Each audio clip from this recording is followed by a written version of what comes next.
Treasury Secretary Janet Yellen says it's time to get rid of the debt ceiling once and for all. And Joe Manchin continues to crush progressive dreams. I'm Ben Shapiro. This is The Ben Shapiro Show.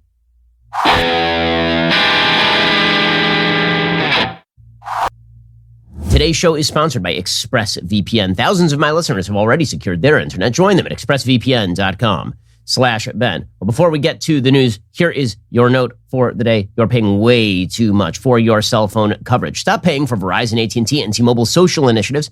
Stop paying for their thousands of retail stores across the country you never actually go to. Stop paying for those added perks that you never actually use. Instead, just get what you need with Pure Talk. Pure Talk does not charge you for any of that crap. Instead, they give you killer 5G coverage on the same 5G network as one of the big guys for about half the cost. They use the exact same cell towers as one of these big companies, but they're going to charge you half. The average family is saving over $800 a year by making the switch. I made the switch. You can keep your number, you can keep your phone, or you can get huge discounts on the latest iPhones and Androids. Get unlimited talk, text, 6 gigs of data for just $30 a month. And if you still want unlimited data, you can get that and still save a bunch of money over what the other guys would be charging you. Head on over to puretalk.com, shop for the plan that's right for you. They have a 30-day risk-free guarantee, so you literally have nothing to lose. Go to puretalk.com, enter promo code Shapiro. You will save 50% off your very first month and hundreds of bucks down the road. That is puretalk.com, promo code Shapiro. Pure Talk is simply smarter wireless. Alrighty, so last night the Democrats were supposed to bring up the bipartisan infrastructure bill for a vote. They did not, because they could not get the progressives on board. And they couldn't get the progressives on board because they couldn't get the Senate moderates on board for their $3.5 trillion boondoggle. Meanwhile, speeding down the tracks is the debt ceiling. So the debt ceiling is supposed to be hit in approximately the next couple of weeks. Democrats are trying to get Republicans to sign on to a debt ceiling increase. Republicans are saying, we are not going to allow you to take out a second credit card knowing that you're about to blow out the spending. And so why would we allow you to do that? We need a sort of restructuring deal here. We need to make sure that we get some sort of spending concessions from you at this point, which has led the Biden administration to make the argument that we should get rid of the debt ceiling once and for all. So to understand why the debt ceiling is kind of important, you have to understand the history of how spending has been done in the United States historically. So if you go all the way back to the founding, for basically the first 130 years of the existence of the United States, anytime Congress wanted to authorize the government to take out debt, they had to pass a specific bill that authorized exactly how that debt was to be taken out, which seems like a pretty good idea, right? It puts the responsibility where the responsibility ought to be, with the legislature. Right? Congress would actually have to authorize a loan, or they'd have to allow Treasury to issue bonds, for example. But it would be up to Congress. Congress would actually have to authorize the executive branch to do this, which makes sense. They are the legislative branch. The executive branch is the executive branch. And then, in about 1917, Congress decided they were going to abdicate responsibility on this thing by creating the debt ceiling. The debt ceiling, the idea was that they would just tell the executive branch how much debt they were authorized to take out.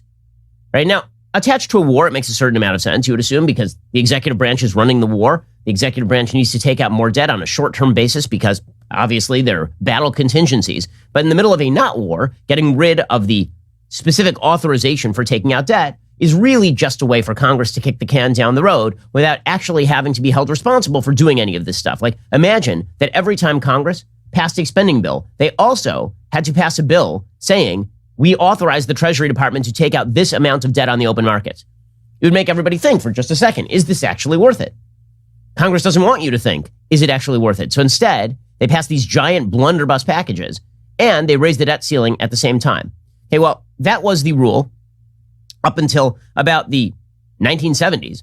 Okay, then in the 1970s, there was a problem, which was that the government kept running up against the debt ceiling.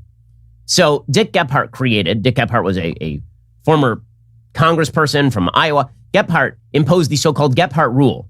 Okay, this was a rule that suggested the debt ceiling was automatically raised anytime a budget was passed. You didn't actually have to pass a separate debt ceiling bill. You would just pass the budget, and that itself would be the authorization for the government to take out additional debt.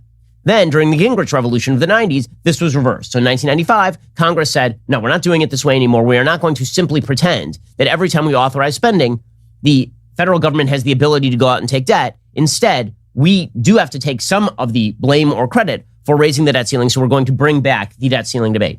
Now, in reality, we have to go back to the original system. Congress ought to have to specifically authorize precisely what sort of debt instrument needs to be used by the executive branch every time they spend. The reason they really should have to do that is because, again, they should be forced to consider the consequences of the spending that they do.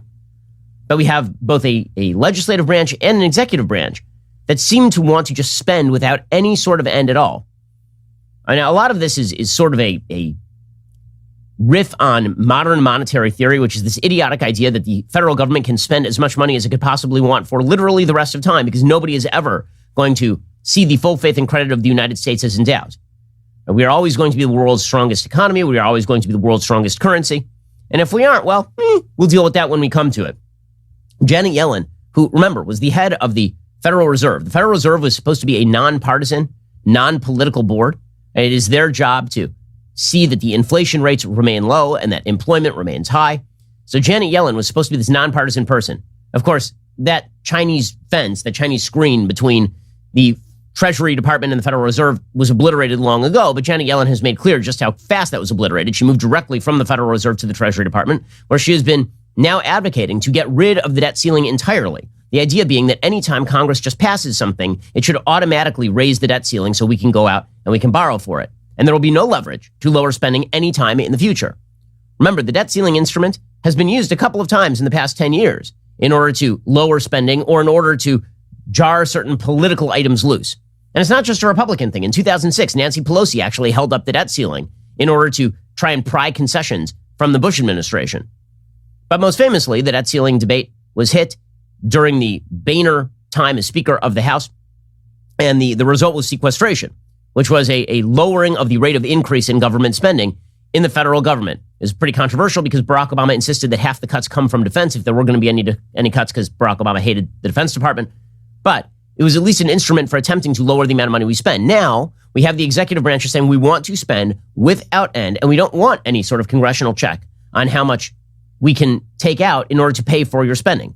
So this is breaking down along partisan lines. Frankly, I'm at least mildly pleased that even Republicans are not on board with getting rid of the debt ceiling entirely. But here's Janet Yellen making the case. Would you support simply eliminating the debt ceiling so that we don't have to deal with this in the future and can focus on real crises? Yes, I would. If to finance those spending and tax decisions, it's necessary to issue additional debt. I believe it's very destructive to put the president and myself, the Treasury Secretary, in a situation where we might be unable to pay the bills that result from those past decisions. Okay, the debt ceiling is a natural constraint on the growth of government. It at least provides a leverage point for reducing the growth of government. Janet Yellen wants it gone. And this is the entire theory of the Biden administration. There should be no limits on spending. It's spend, spend, spend until daddy takes the T-bird away. And when daddy takes the T-bird away, we hit austerity measures. We have to radically increase taxes. We have to cut benefits. And this has happened across Europe. So it's not as though this is unforeseeable. It is completely and utterly foreseeable. Not only that, when you ratchet up the spending, and at the same time you ratchet up the taxes and regulation, which is exactly what the Biden administration is seeking to do, all you end up doing is blowing money into an economy that is stagnating. Right? That's how you get stagflation. That's how you get the 1970s. You can get economic stagnation without inflation. That's Japan in the 1990s, when regulation and lack of entrepreneurship basically destroyed the Japanese economy for more than a decade. That is, I think, a high probability at this point, and even Biden is recognizing that. He's forecasting over the course of the next decade less than a 2% rate of growth to the American GDP, which is a really rotten rate of growth. Okay, but you get stagflation if you have that that terrible stagnation, plus the federal government attempting to pour money into the system via forced subsidies.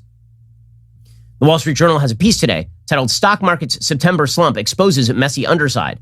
And again, the economy is not doing well right now. It should be blowing the doors off. It really should be.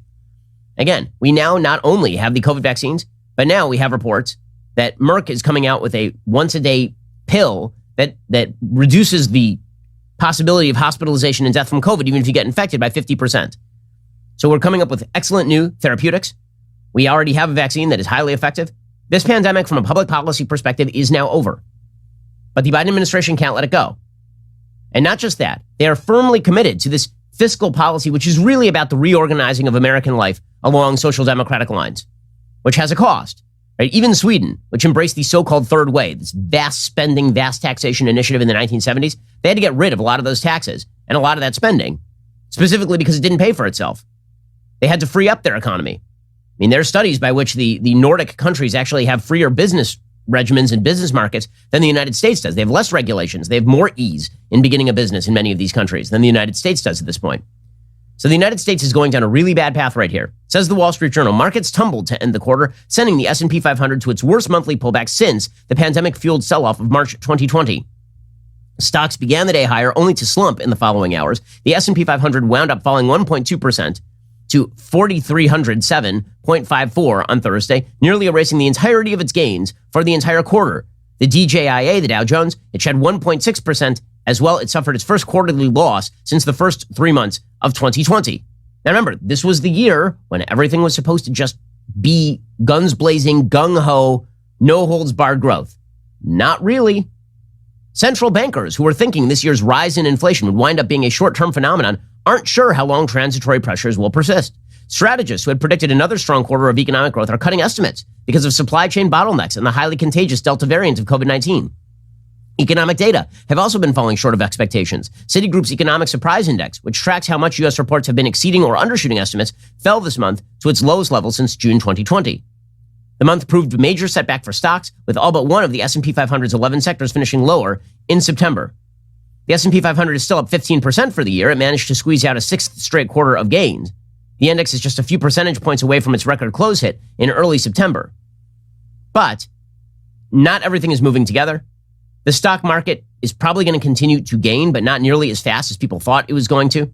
The bond market has also caught many investors off guard. The yield on the 10-year U.S. Treasury note flitted above a narrow range for much of the quarter, only to stage a 6-day rise above 1.5% between last week and Tuesday.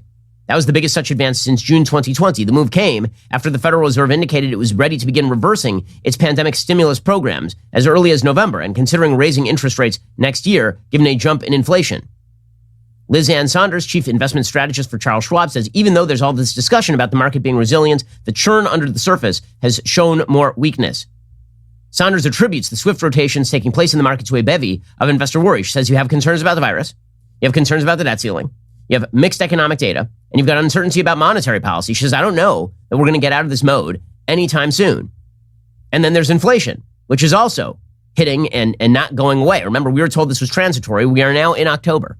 This is not transitory inflation any longer. This has been continuous month-on-month inflation since the beginning of the year. Heavy month-on-month inflation since the beginning of the year. Now, are we in full crisis mode at this point, given the fact that the debt ceiling is about to be hit and all of this? No, Democrats can pass the debt ceiling anytime they want. They can pass it as a clean bill. If they just brought up a debt ceiling increase and voted along reconciliation lines without any Republican support to raise the debt ceiling, they could. The reason that they won't do that is because they want to save that bullet. Understand, the reconciliation process can only be used 3 times a year. If they use it on the debt ceiling, they can't use it on some other piece of boondoggle legislation they would like to push. What they did do is they passed a short-term spending bill that averted a government shutdown. That extends for another couple of weeks. That was bipartisan. The Senate voted 65-35, the House 254 to 175. Lawmakers reached a deal, according to the New York Times, on the spending legislation after Democrats agreed to strip out a provision that would have raised the federal government's ability to continue borrowing funds through the end of 2022.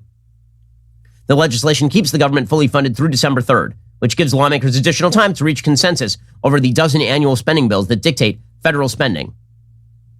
So we're not going to get a government shutdown, at least for the next couple of months. But meanwhile, the underlying worries continue because the underlying economic theory of this administration is very, very wrong and very, very bad. And it's being driven by the progressive left, which has no understanding of economics, like none at all. So Nancy Pelosi is ripping Mitch McConnell. She says he's playing Russian roulette by not raising the debt ceiling. Is he, though? Because you guys can pass the debt ceiling anytime you want. You have a majority in the Senate of the United States. As Mitch McConnell himself has said about the need to address the debt limit, this is what he said last time. Don't play Russian roulette with our economy. Quote. Yet that is exactly what he is doing, playing Russian roulette. Interesting that he's playing Russian roulette with our economy and with the financial security and the well-being of America's working families. She's so crazy. She's so crazy. Okay, notice Russian. She does this now with everything, right? Ever since the Russian collusion crap, every time she says the word Russian, she's like, interesting that it's Russian, isn't it? Every time she goes to a restaurant and the waiter's like, well, we do have this Caesar salad with Russian dressing. She's like, interesting, Russian. What mean you by this? It's so crazy. Okay, but again, what this has to do with is an overall spending package and feeling toward how the economy ought to work, not in conjunction with reality. That is going to lead to some pretty dire economic consequences. We'll get to more of that in just 1 second. First, let's talk about a way that you can save money, particularly for a small business.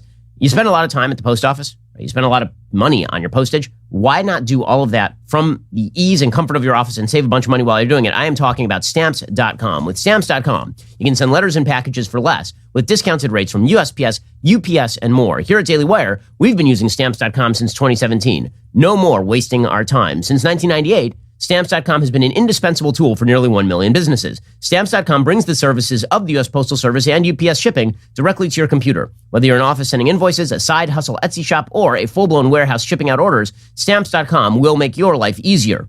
All you need is a computer and a standard printer, no special supplies or equipment. Within minutes, you're up and running, printing official postage for any letter, any package, anywhere you want to send it, and you get exclusive discounts on postage and shipping from both USPS and UPS as well. Save time and money, no risk. With my promo code Shapiro, you get a special offer. It includes a 4-week trial plus free postage and digital scale. No long-term commitments or contracts. Again, that's Stamps.com. Click on the microphone at the top of the homepage. Type in Shapiro. Stamps.com. Promo code Shapiro. Stamps.com. Never go to the post office again. We here at Daily Wire, we've been using Stamps.com since like 2017. We've been saving a bunch of time and a bunch of money. You can do it too. Stamps.com. Type in promo code Shapiro to get started. Alrighty, so again, the economic policy here makes no sense. Jerome Powell of the Federal Reserve, he says, yeah, the inflation is going to continue into next year. Remember, they said that this was going to be transitory. Not so transitory anymore. It is frustrating to acknowledge that getting people vaccinated and getting Delta under control 18 months later still remains the most important economic policy that we have. And it's also frustrating to see the bottlenecks and supply chain problems not getting better. In fact, at the margin, apparently getting a little bit worse. And that's what has we see that continuing into next year probably and holding inflation up longer than we had thought. Whoops. All these experts who don't expect inflation when you just blow money into the economy. Who would have thought that? Shocker. Yeah, but again, all of this has to do with a generalized Biden administration and Democratic overlook, which is that spending money is an inherent good. Spending money is an inherent good, and private investment is an inherent bad. And the most obvious example of this perspective is something that I've talked about over the past couple of weeks, and that is the person that Joe Biden is trying to suggest as comptroller of the currency. According to the Wall Street Journal, President Biden checked off another progressive identity box last week by nominating Saule Omarova as comptroller of the currency. Some Trump appointees were ridiculed for having supported the elimination of their agencies. Ms. Omarova wants to eliminate the banks she's being appointed to regulate. The Cornell University Law School professor's radical ideas might even make Bernie Sanders blush. She graduated from Moscow State University in 1989 on the Lenin Personal Academic Scholarship. 30 years later, she still believes the Soviet economic system was superior and that U.S. banking should be remade in the Gosbank's image. Until I came to the U.S., I couldn't imagine that things like gender pay gap still existed in today's world. Say what you will about the old USSR, there was no gender pay gap there. Market doesn't always know best, she tweeted in 2019. In 2019, it's true, there was no gender pay gap in the USSR because everyone was poor. Because it was a communist country where people didn't have jobs and lived in penury. That would be why. Also, it seems that Soviet women were not exactly operating at the same exact level as Soviet men.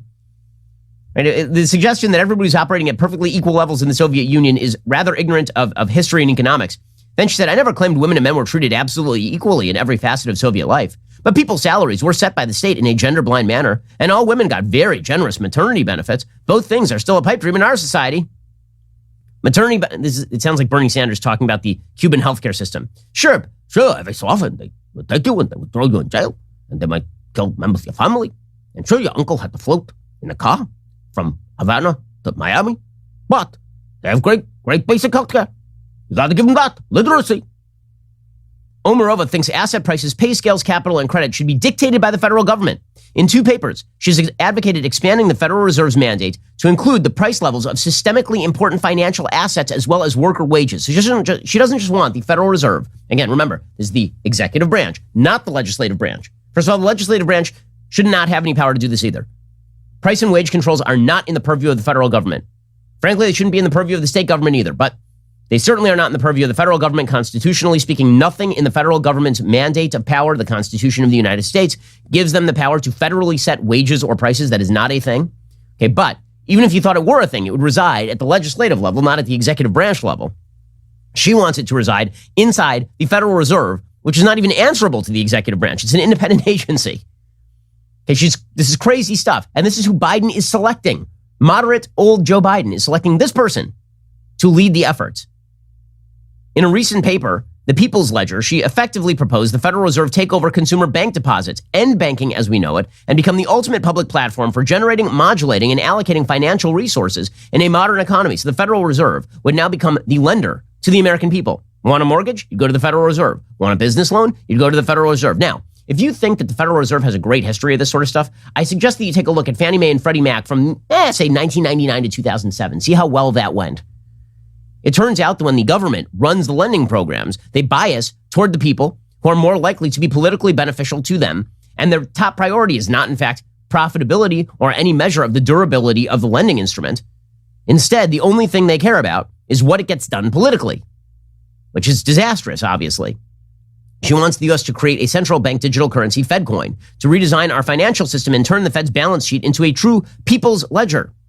She also believes that there should be a national investment authority with members overseen by an advisory board of academics to finance a big, bold climate agenda. So, a giant infrastructure bank, a green infrastructure bank. She wants a public interest council of highly paid academics with broad subpoena power to supervise financial regulatory agencies, including the Fed, without any constraints or requirements of the administrative process. If she were appointed comptroller, she would supervise about 1,200 financial institutions. She could punish banks that did not follow her diktats. Even Janet Yellen was like, this is too much for us. And Biden was like, well, I'm going to do it anyway. Biden is going to do it anyway. Genius. Genius is in charge.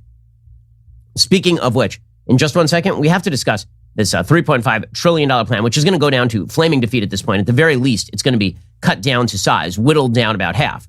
We'll get to that in just one moment. First, let's talk about your safety and security. So when I'm on the road, I like to make sure I know what's going on at my property. This is why I love my Ring devices. When we moved from California to Florida, first thing my wife said, let's get the Ring devices on the house. And so we did. Got them. I installed them myself. They make me feel a lot safer because I can tell what's going on my property at all times. With my Ring Alarm security system, I'm much more at ease when I'm on the road or away from home. My Ring Alarm equals peace of mind. Protect your home with Ring Alarm. Ring Alarm is a powerful, affordable, whole home security system you can easily install yourself. It works seamlessly with other Ring products in one simple app. For a special offer, go to ring.com/Ben. It is the perfect way to start your Ring experience. You can keep an eye on every corner of your house with indoor and outdoor cams. See what is happening directly from your phone. Protect your home anytime from anywhere with Ring Alarm. Head on over to ring.com/Ben for a special offer on a Ring Alarm security kit today. You can build a system right for your home, have it up and running in just minutes. That is ring.com/Ben. Once more, ring.com/Ben. Go check them out right now. Ring.com/Ben for that special offer on the Ring Alarm security kit today. Okay, so one of the things that's fascinating to watch with regard to this debate over the $3.5 trillion spending bill, right? There's the infrastructure bill and there's the spending bill. The infrastructure bill is being held up right now by progressives in the House who want some sort of commitment from Joe Manchin and Kyrsten Sinema that they will vote for Joe Biden's $3.5 trillion package. Manchin and Sinema are like, no, we're not doing that. So the progressives are like, okay, well, we will hold up the infrastructure bill until you do that. That's not going to work. The reason that's not going to work is because Joe Manchin is from West Virginia and Kyrsten Sinema is from Arizona. Kyrsten Sinema only won by about 3% in the last election cycle. The only chance she has of holding that seat is being a Maverick-style Democrat in the same way that John McCain was a Maverick-style Republican. Joe Manchin is in the reddest state in America. Donald Trump won West Virginia by 40%. I don't mean he won 40%. I mean the margin of victory was 40% for Donald Trump in West Virginia, and yet they have a Democratic senator in Joe Manchin, which means that Manchin's actual political sort of future rests on him standing in the gap and saying to Democrats, no, we are not going to spend this kind of money, so he can go back to his constituents and say, listen, if you elect a Republican, there'll just be one more Republican among the rest of the Republicans. If you keep electing me, then I'm part of the Democratic coalition and I will stand up against the more rapacious aspects of the Democratic financial plan. And so this is a real holdup for the Democrats, no question. But I want to point something out, and that is how this debate is going. It's really quite fascinating. So normally, when you have a giant bill that is on the table, the details of the bill are what gets debated.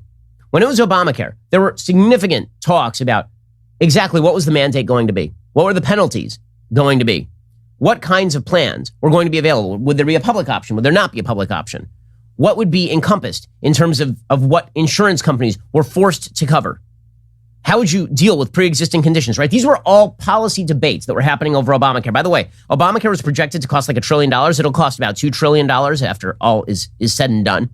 Okay, this right now, what we're talking about is at least twice that size. It's probably $5 trillion when you're, it's from the list price to the actual price, you're talking about probably a 5x differential from Obamacare.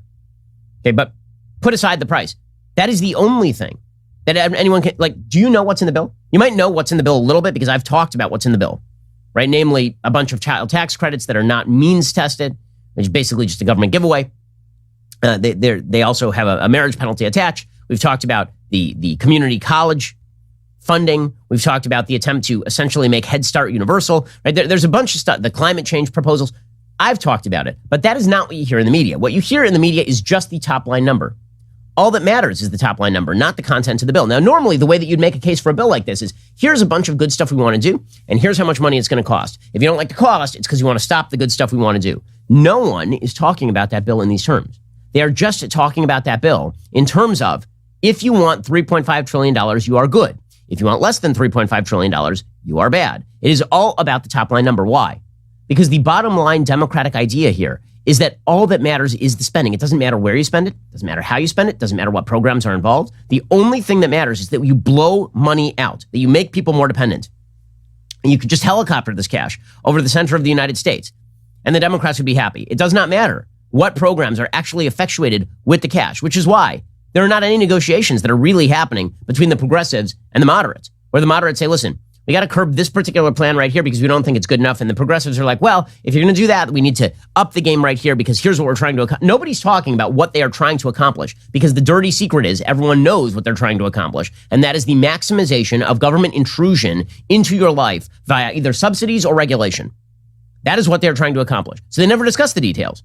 The numbers are just a proxy for, we want to run all aspects of your life and we want to fund all aspects of your life, or we want to fund slightly less of your life. Slightly fewer aspects of your life. That is why they only talk in terms of the top line. It really is fascinating, isn't it? Again, normally when you talk about a bill, you talk about the content of the bill. No one's talking about the content of the bill. Number one, because the formal bill has not yet been proposed. And number two, because no one cares about the content of the bill. Here, for example, is Ilhan Omar talking about how much money she wants. Again, it's all about how much money they want, not what they want to do with the money. We remain fully committed to passing the president's entire Build Back agenda. And, delivering on that transformative change that the president ran on and that helped deliver the House, the Senate, and the White House.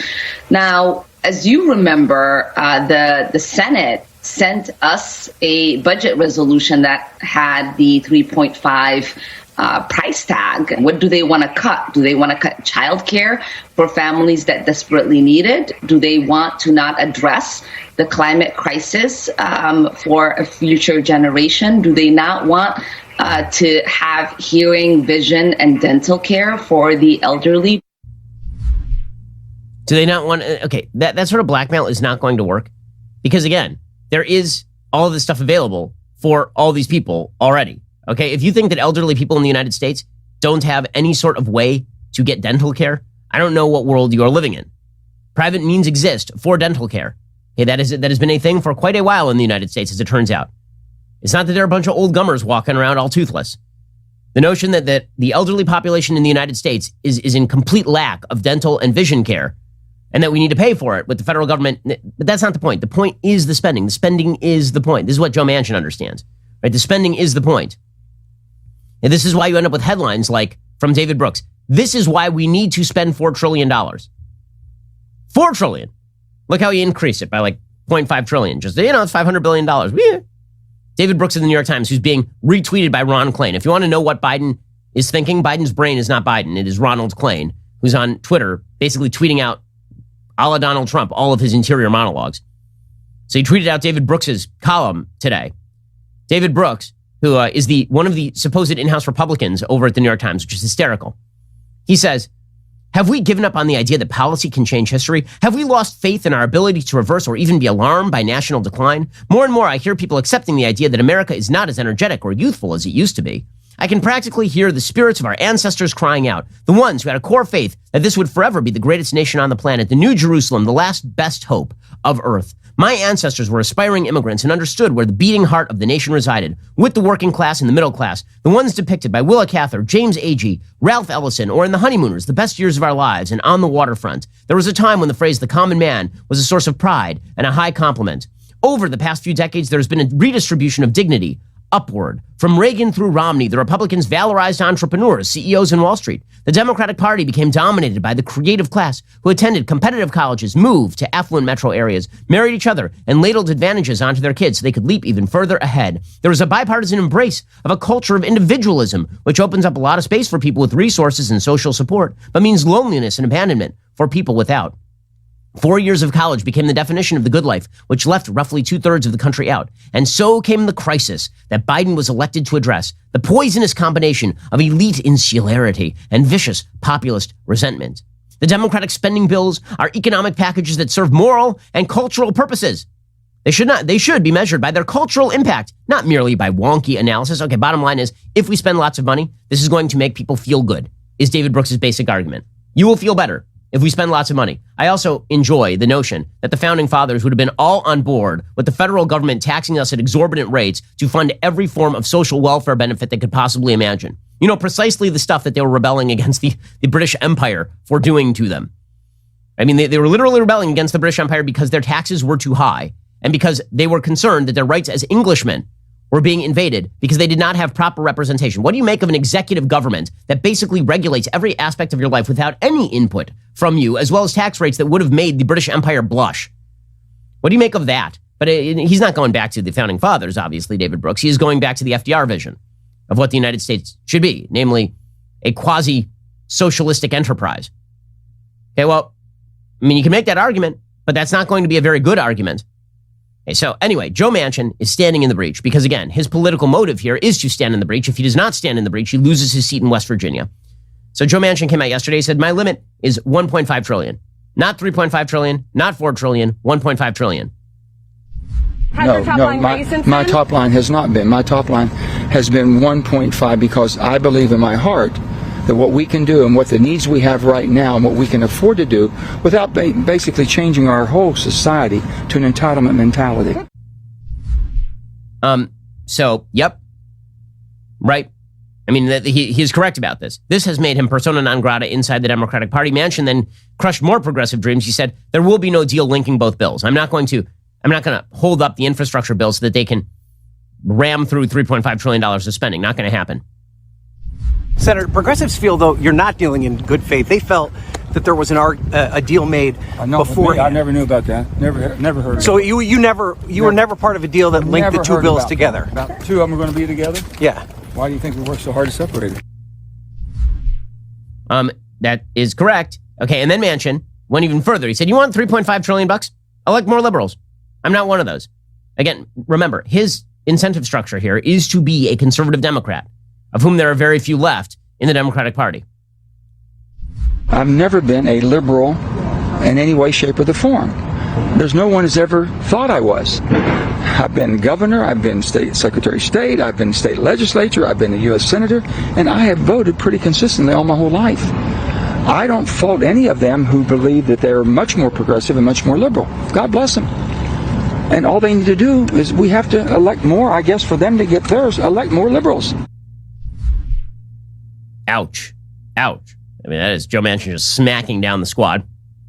And then Joe Manchin dropped a bomb yesterday, just directly on Chuck Schumer's head. So Chuck Schumer and Nancy Pelosi have been playing this game where they're like, oh, no, we never, well, it was always 3.5. It was not always $3.5 trillion. Joe Manchin actually just dropped a PDF of a framework deal signed by Chuck Schumer and Joe Manchin for $1.5 trillion in spending, not $3.5 trillion in spending. And by the way, again, Joe Manchin has already signed off this year on $1.9 trillion in spending earlier this year. This would be $1.5 trillion in spending. There'd be another $1 trillion in supplemental spending. By the time you get to the end of Joe Manchin's spending, the conservative guy, this year, you'd be at $5 trillion. Okay, but he actually got Chuck Schumer to sign on to this. So Chuck Schumer and Nancy Pelosi were going around being like, oh, that Joe Manchin, he's terrible. You signed this at the end of July, Chuck Schumer. So what does exactly this document say? It says the top line would be $1.5 trillion. The funds in the new legislation would not be dispersed until all funding from COVID legislation and ARP, the American Recovery Plan from earlier this year, has been spent. And one of the conditions was that the Federal Reserve would end quantitative easing. In other words, stop inflating the currency. It would require needs-based, means-tested guardrails and formulas on new spending, targeted spending caps on existing programs, no additional handouts or transfer payments. On climate, it would require spending on innovation, not elimination. So in other words, it would not be about eliminating coal because the man is from West Virginia. Also, any revenue exceeding $1.5 trillion would be used for deficit reduction. It would not be used for further spending. It would set the corporate tax rate not at 39% or 30%. It would set it at 25%. It would raise the top rate on ordinary income to 39.6%. That's the only area where there's broad consensus in the Democratic Party what they want it to be. It would raise the capital gains rate to 28% all in, right? Not 39%, which is what Biden was looking for. It would end the carried interest tax so-called loophole. And then it says, Senator Manchin does not guarantee he will vote for the final reconciliation legislation if it exceeds the conditions outlined in this agreement. So just drop that bombshell directly on the head of Chuck Schumer. So yesterday was just Joe Manchin Day, ripping the Democratic progressives apart. And he was pointing out correctly that inflation has real downstream effects for the person in the middle class. Like, this is something David Brooks doesn't seem to understand. And neither does the entire Democratic Party, except for Joe Manchin. Inflation hurts the little guy the most. Inflation, like, if you're a rich person and you have lots of wealth and savings, you know what you're doing with that stuff? Investing it. If you're the person who's spent their entire life building up a little bit of a bankroll, and then the government just keeps inflating, all those savings are worth less than they were yesterday. Let's say that you're a retiree on a fixed income. What does inflation do to you? Here's Joe Manchin pointing this out. I asked for the strategic pause because after that, then we basically had COVID coming back at us, and we have all the unknowns right now, especially with what the financial fallout might be, or the geopolitical fallout, the geopolitical fallout that might come from the Afghanistan departure, and also inflation. I'll give you a perfect example. In West Virginia, I just saw today to where the $1 what we call General Dollar store, Dollar General. They're no longer Dollar General. They're $1.25, $1.50 General. That's hard for West Virginia. A lot of people do shop there, and that's all they have. We have to take all this in consideration. So that is bad, according to the Democrats. Okay, remember, this is all about the common man. I promise you, Joe Manchin represents the common man far more than Chuck Schumer does. That is certainly true. In just 1 second, we'll get to the media response to all of this, which is just screaming into the void. First, let us talk about how you save money on auto parts. So, do you really want to be waiting in line at the auto parts store? Is that really something you'd like to do? And then you get to the front of the line, and for some odd reason, Beto O'Rourke's behind the counter. He's like, dude, I haven't seen you in a while. Got that Nissan Altima, do you? Well, I don't have the part here, Bray, but I can order it for you and upcharge you by 20%. It'll come in 3 weeks. What do you say? Does that sound great? Or you could just go online and skip Beto completely and get the part for the correct price with rockauto.com. They always offer the lowest prices possible rather than changing prices based on what the market will bear like airlines do. Why would you spend up to twice as much for the same parts? Furthermore, prices at rockauto.com are always the same for professionals and do-it-yourselfers. They're a family business serving auto parts customers online for 20 years. Head on over to rockauto.com, shop for auto and body parts from hundreds of manufacturers. The catalog is unique. It's remarkably easy to navigate. You can quickly see all the parts available for your vehicle and choose the brands, specifications, and prices you prefer. Head on over to rockauto.com right now. See all the parts available for your car or your truck. Write Shapiro in their How Did You Hear About Us box so they know that we sent you. Alrighty, we'll get to more in just one moment. First, it is that glorious time of the week when I give a shout out to a Daily Wire member. Today, it is TL Kulo on Twitter, who has reason to believe not all high school students are completely lost. In the pic, TLC is smiling at her desk and proudly displaying the world's greatest beverage vessel. The caption reads, "Here I am with my Leftist Tears tumbler, maskless, substitute teaching at a local high school. I've actually gotten compliments from the students. There's hope yet for the next generation. Hashtag Leftist Tears tumbler." Glad to hear it. Keep up the good work. Thanks for the pic. Thanks for being a Daily Wire member. Also, good news for you if you're a video editor who has dreamed of joining the Daily Wire team. Now is your big chance at fame, fortune, and glory. We are searching for a new video editor to join our post-production department in Nashville, Tennessee. Ooh, beautiful Nashville. This person will cut and assemble raw video footage using compelling storytelling skills to creatively support and emphasize subject matter in videos for various Daily Wire projects and shows. Like this one. A minimum of 2 years of previous professional video editing experience is required for this opportunity. This is a Nashville, Tennessee-based position. To apply, Please submit your resume as well as a link to your reel or portfolio through dailywire.com/careers. A full list of our current openings at Daily Wire can be found here as well. You are listening to the largest, fastest growing conservative podcast and radio show in the nation. So, all of the comedying bros, they're all universal in their hatred for Joe Manchin. See, you know that you are in line with the common man when the folks at the top of the comedy hierarchy, your late night hosts who earn millions of dollars, are very angry at Joe Manchin, the senator from West Virginia. This is why listening to David Brooks, who once suggested that he liked Barack Obama because of the way he pleated his pants. I'm not kidding you. That's a thing David Brooks actually said back in 2008. David Brooks, who is like the yuppie of all yuppies, listening to David Brooks about the morality of spending this much money while ripping on Joe Manchin is just, it's peak Democratic elitism. So here you have the Daily Show ripping Joe Manchin. Introducing Manchin, the politics game where everyone works together. Almost. We're going to pass an infrastructure bill. You play as the Democratic majority in the Senate, but watch out, one player is the Manchin. I have concerns over the partisan nature of this legislation. Uh-oh. Looks like someone's the Manchin. But Kyle, we're all on the same team. You know, America. This bill cannot move forward without the support of at least one Republican colleague. But there are no Republicans here. They didn't want to play. With Manchin, you can feel the excitement of a narrow majority held hostage by one sanctimonious head. So much humor. He's a sanctimonious, you see? It's funny. It's funny. Man, really pushing the boundaries of comedy. Remember that time when comedy used to make you laugh? Seth Meyers doesn't. Here's Seth Meyers being not funny. You've got two senators, Joe Manchin, who's been called a kingmaker by fossil fuel executives and personally profits from the coal industry, and Kyrsten Sinema, who's raked in hundreds of thousands in donations from Big Pharma and has been raising money from business groups, holding up a bill that would tackle climate change, establish paid family leave, make community college tuition free, transform childcare, and expand access to health care, among many other things. Name one thing in this bill you think is unpopular. Paid family leave, child care tax credit, dental benefits for Medicare. He's so funny. He's so funny. I am enjoying the notion from Democrats that if you don't vote the way that they want you to vote, it's because you're being bribed. That Joe Manchin is doing this because of the bribery, and so is Kyrsten Sinema. That's why, because they are being bribed. That's clearly the issue here. So a few things. One, if we're going to talk about open bribery, the Democratic Party is so in hock to places like the teachers' unions that they will literally rewrite CDC standards in order to please the teachers' unions. Second of all, as a typical rule, you take donations from groups that are politically aligned with you. Okay, and if Kyrsten Sinema were presumably aligned the other way, should be receiving donations from other groups. I mean, that's how politics typically works. But really, good on you guys. Good on the elite media for deciding that anyone who disagrees with them, it's because they are attempting bribery.